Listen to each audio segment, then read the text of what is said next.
Bonsoir mes chers compatriotes africains et togolais.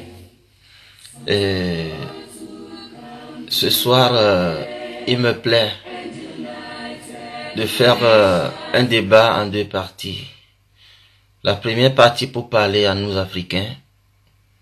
Ce sera un message très bref. Et la deuxième partie pour la révolution togolaise. Et vous verrez dans mon intitulé que j'ai dit que le retard de l'Afrique est lié au manque de bonne intelligence. Je ne dis pas que les Africains ne sont pas intelligents. Hein. Je ne veux pas que on interprète mal ma pensée.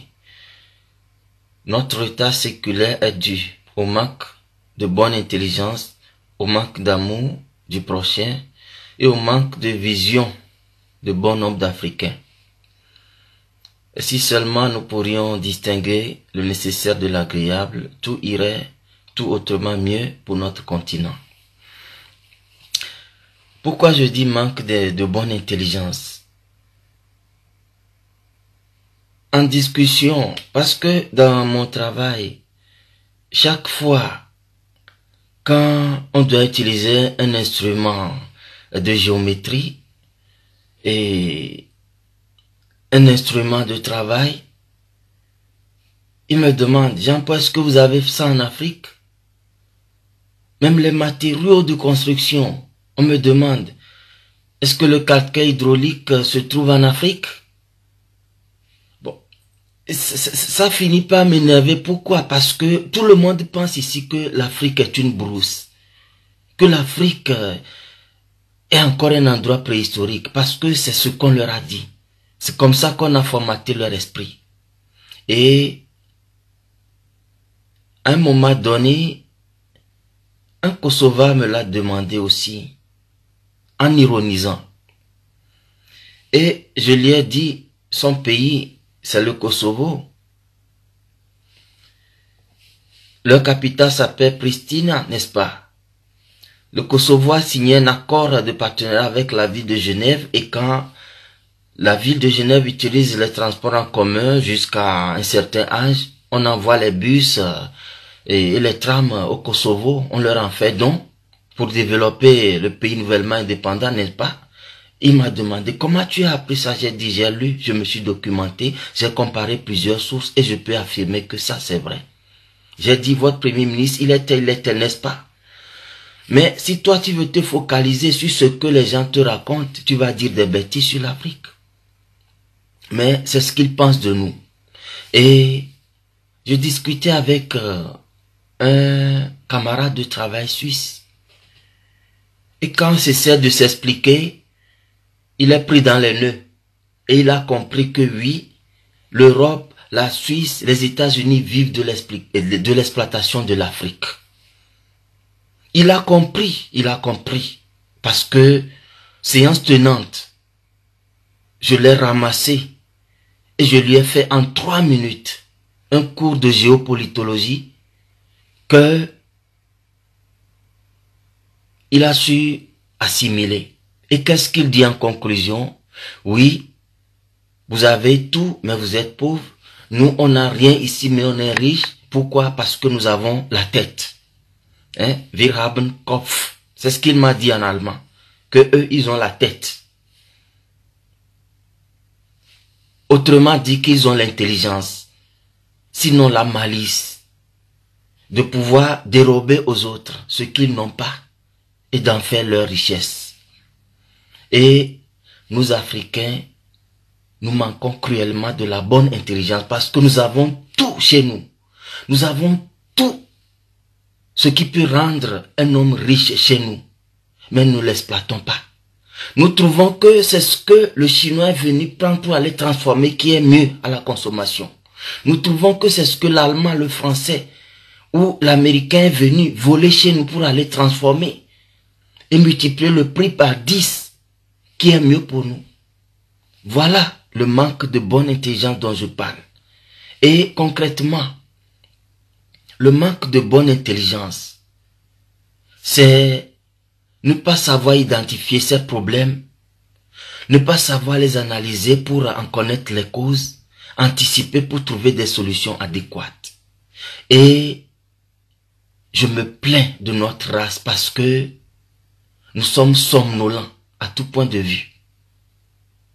Nous n'avons pas la bonne intelligence dans tout ce que nous faisons. Et je m'indigne du fait que au Togo, on tue, on emprisonne.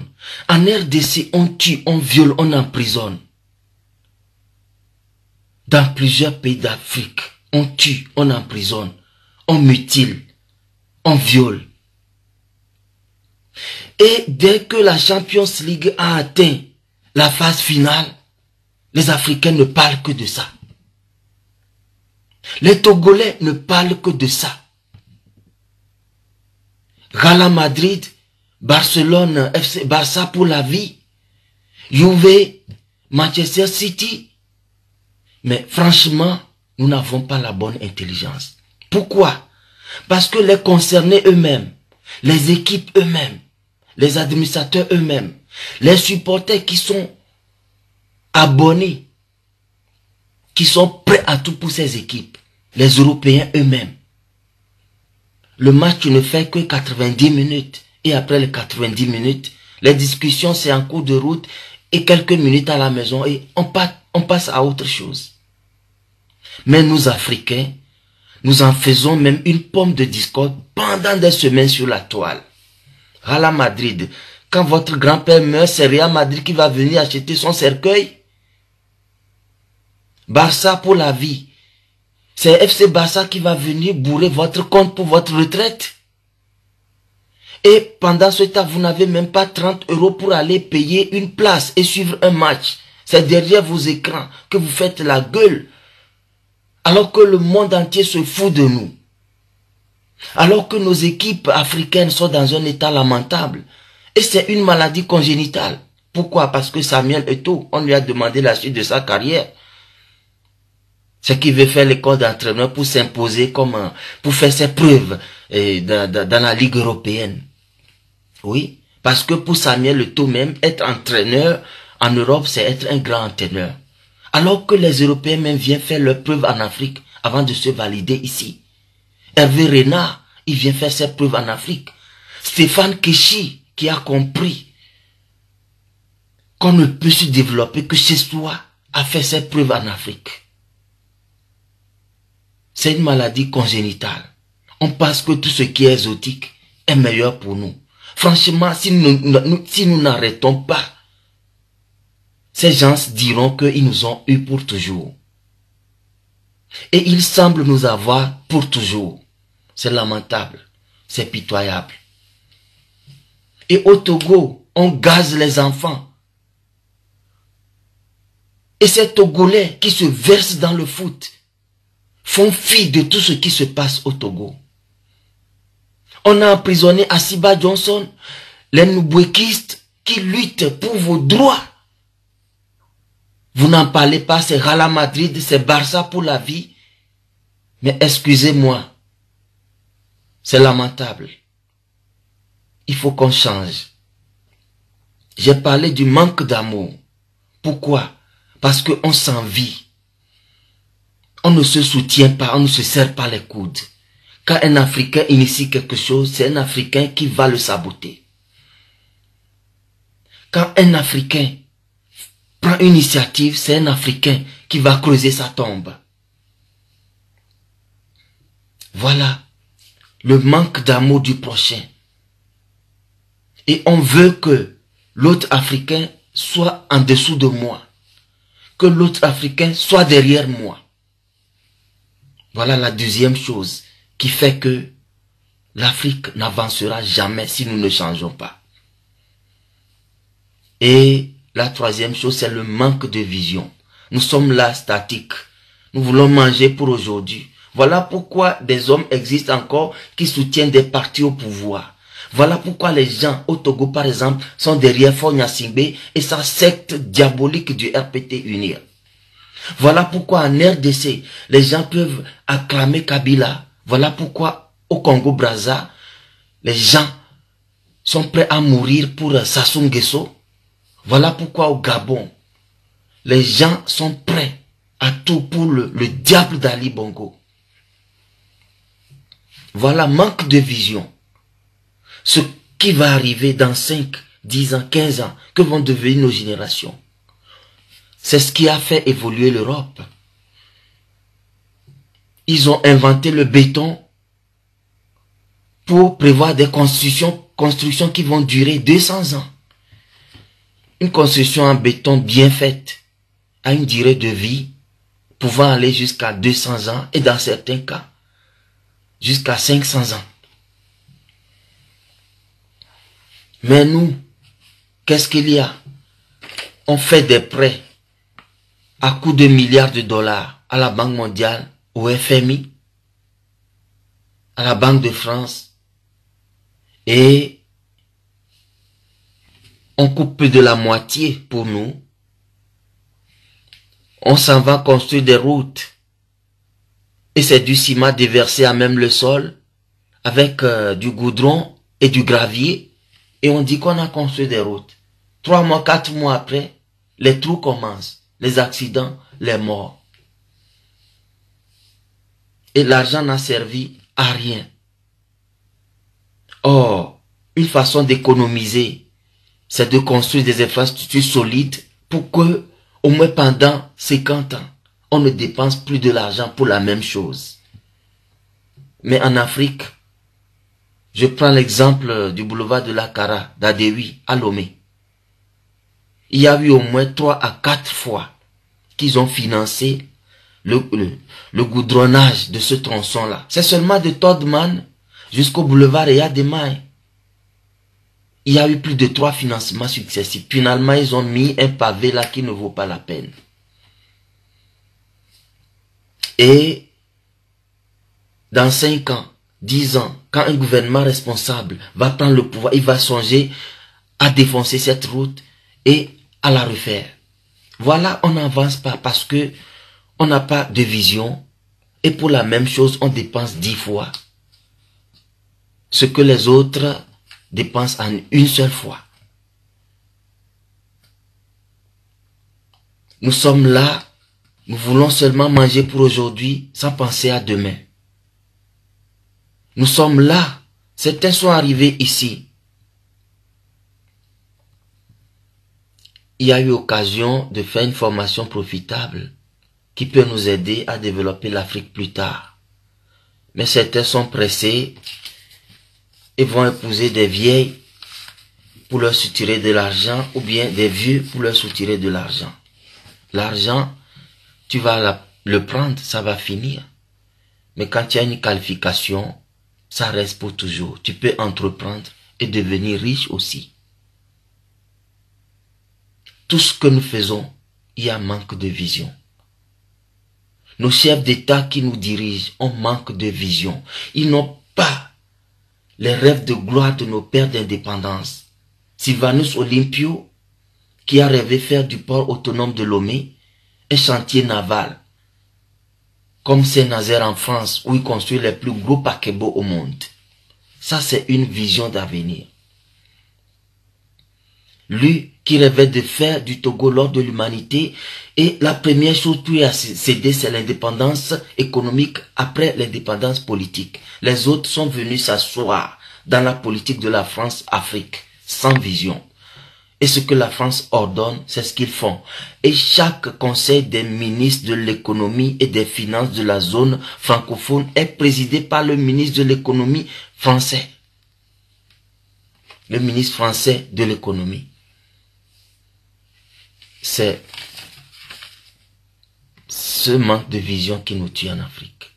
Mes chers compatriotes, sur ces 3 points, je veux que nous retenons que nous manquons de bonne intelligence. Nous devons savoir dissocier l'amusement du travail. Ici, les gens ont travaillé dur avant de s'amuser. Les gens ont bossé dur pour créer une société équitable, sociale, une politique sociale solide, assurée.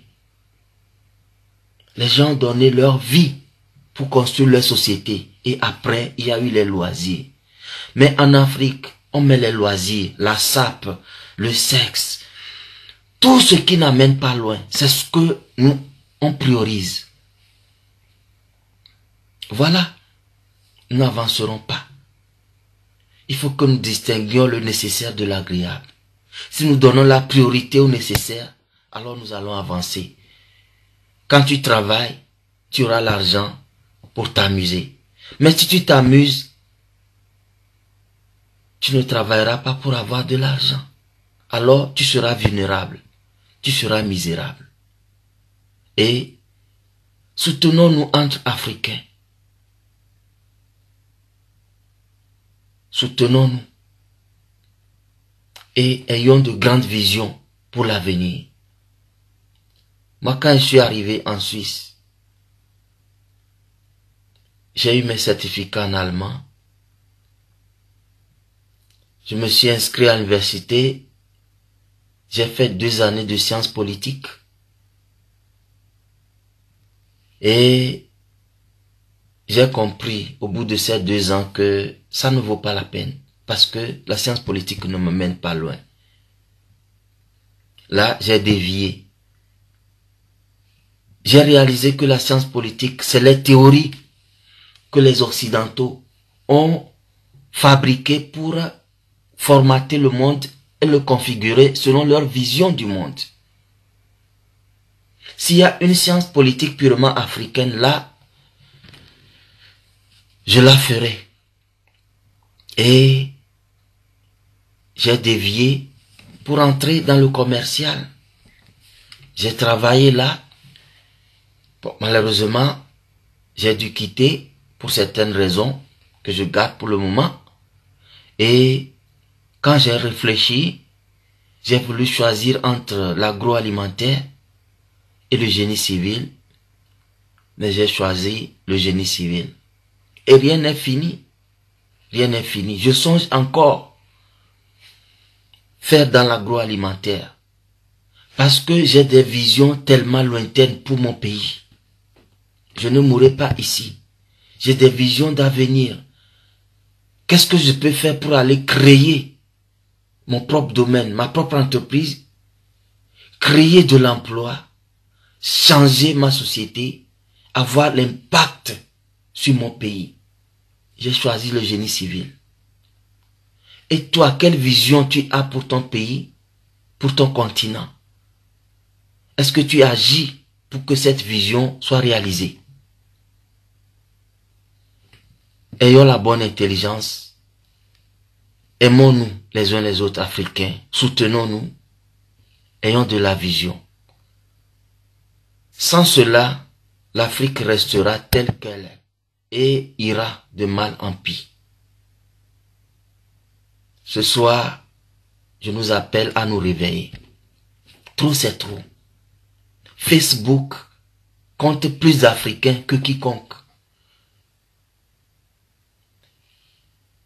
La plupart des gens qui passent le temps sur Facebook à s'insulter, à poster des choses bizarres, c'est les Africains. Ceux qui ont créé Facebook, tu les vois rarement. Les Européens, ils sont rares. J'ai beaucoup d'amis suisses qui ont supprimé leur compte Facebook parce que ils disent ce n'est pas instructif, ça leur prend trop de temps, c'est ennuyeux. Voilà. Mais nous Africains, nous sommes prêts à être accrochés à Facebook du matin jusqu'au soir, à WhatsApp du matin jusqu'au soir, chaque jour. Même aujourd'hui, les élèves, les étudiants, en plein cours, ils écrivent. Comment pouvez-vous être concentrés sur l'essentiel qui est votre scolarité qui vous garantit un avenir meilleur? Franchement, nous sommes malades. Il faut qu'on se soigne. Nous sommes aliénés. Nous sommes des colonisés. Il faut qu'on se soigne. Qu'on tape du poing sur la table. Qu'on se discipline. Qu'on sache quand travailler. Et après le travail, quand s'amuser. Alors, mes chers compatriotes, mes chers frères et sœurs africains, voilà mon message. Si ça blesse, pardonnez. J'ai dit ce que j'ai pensé être la vérité. Que Dieu nous aide. Je reviendrai dans 5 minutes pour la deuxième partie concernant le Togo. Bonne soirée.